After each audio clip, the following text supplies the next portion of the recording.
புகழ்ச்சிக்கு மயங்க கூடாது. ஒரு காட்டில் காகம் ஒன்று வாழ்ந்து வந்தது. அது உணவை தேடிச் சென்ற போது அதற்கு பணியாரம் ஒன்று கிடைத்தது.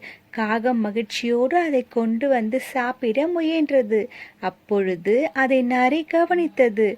நரி அந்த பணியாரம் தனக்கு வேணுமென நினைத்தது. உடனே ஒரு சூழ்ச்சி ஒன்று செய்தது. காகமே, நீ இனிமையான குரலில் பாடுவாய் என கேள்விப்பட்டேன்.